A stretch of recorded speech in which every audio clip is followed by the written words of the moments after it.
With the increase of various content platforms, the decision of whom to amplify and how widely to spread becomes one of the most important decisions journalists make. but it's extremely hard. Scott Lettieri, a news reporter for KGO and award-winning broadcast journalist based in San Francisco, says, It's slippery. It's hard to tell the truth. I mean, you try to bombard yourself with so much information, and that hopefully you will have an epiphany. Although journalism is a slippery slope, like Lettieri says, there is a way around it. These elements of journalism can be used to battle the aspects of virality that challenge objective media. Truth and verification. Having truth or verification means that journalists should be able to find and spread verified truths in order to share authentic pieces of work. A Medium article ran by Almighty Press writes that good journalism is based on facts, and accuracy means no deceptive handling of the facts. This means that digital journalists need to make sure that stories are accurately presented.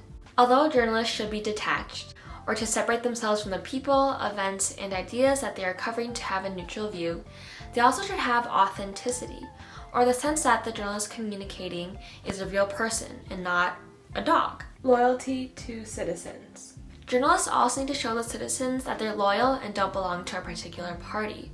But they also want to build whole groups of people around authentic communication.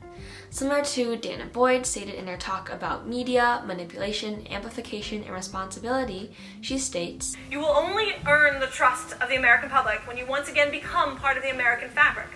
When people in communities around the country know you, when they understand your practices because you are part of their communities, when you are part of their everyday lives." Interesting and relevant.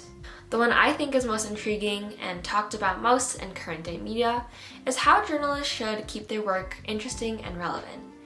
Journalists often find themselves struggling to follow the inverted pyramid, to put important stuff at the top of your story and work your way down through less details while also trying to keep up a narrative.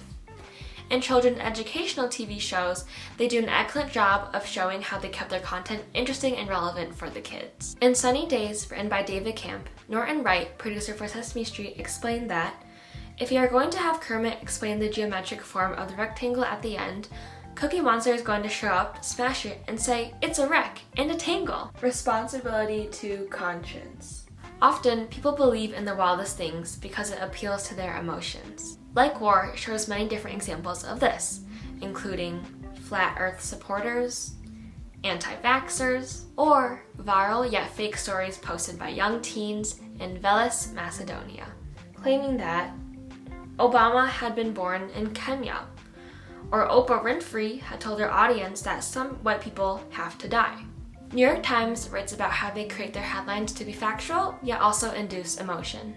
The main things are simple, vivid wording, a conversational tone, and internal tension, explained Sean Ernst, the past assistant news editor for New York Times.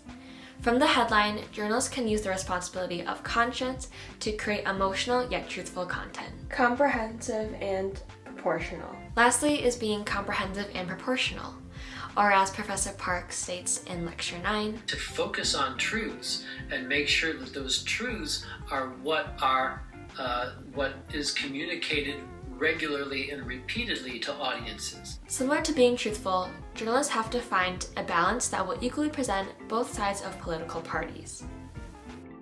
Especially now with the never-ending supply of content being produced, journalists need to be quickly ready to move on to the next truth to be reported. Through being comprehensive and proportional, journalists are able to battle these two contrasting elements. All in all, these 5 elements of journalism are the prime solution for battling the aspects of virality in objective media. It's definitely difficult, but I think Maggie Haberman, the White House correspondent for New York Times, sums up journalists' jobs perfectly. She spoke on the Daily Podcast by New York Times and said, "And it really isn't my job to try to please one side or the other. We're not the tip of the spear for any political party or any one view. It's our job to do what we can to find the most distilled version of the truth that there is."